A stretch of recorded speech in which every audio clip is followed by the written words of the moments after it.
dagens anbefaling.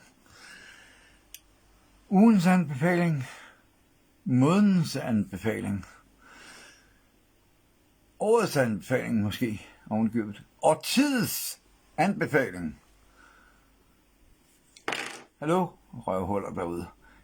Tag et rådent røvhul, uanset hvem det måtte være. Det kan være et firma, det kan være hvem som helst. Bare tag et røvhul. Sig det direkte til røvhullet. Uanset om det er røvhuller i flertal, eller hvad fanden det måtte være. Bare tag et røvhul. Ikke?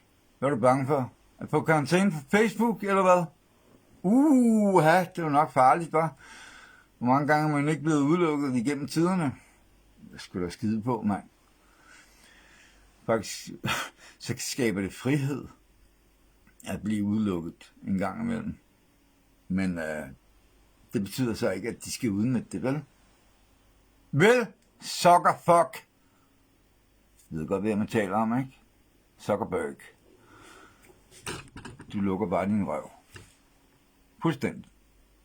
Du har vist også rigeligt at se til i forhold til dine retssager, ikke også? Pas på med, hvem du leger med. Det er dine kunder, dine brugere, du leger med.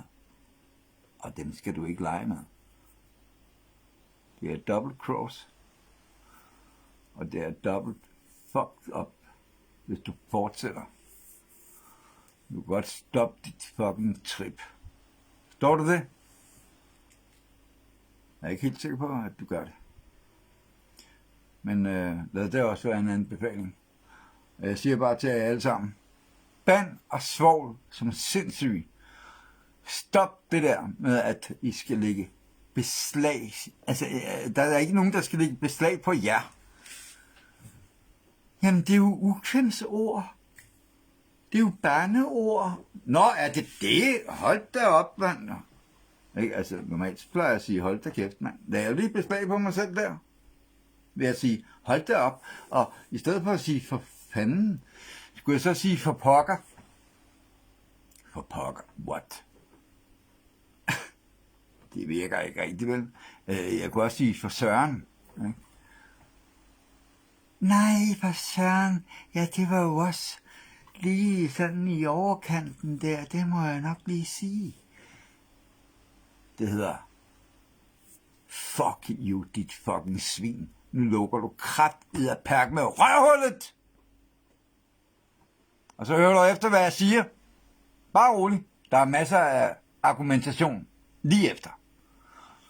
Og dig, der sidder og kigger på det her, du kan jo bare spørge mig om, hvad det handler om. Vi er ude i temmelig kraftigt mange emner. Ikke mindst for dem, som der ved det i forvejen. De kan nikke genkendende til det i forhold til tastaturkrigeraktivisme. Men vi er altså også nogen, som der går ud og råber i megafonen en gang imellem, ikke? Ikke også? Patrioterne går live, for eksempel. Thumbs up. Thumbs up. Totalt thumbs up. Jeg andre er i nogle vattede røvhuller. Nogle af jer i hvert fald. Jeg generaliserede det ikke. Husk det. Jeg sagde nogle af jer. Men de fleste, desværre, er nogle fucking kyllinger, mand. I er nogle kyllinger. Fuck, I nogle kyllinger, mand.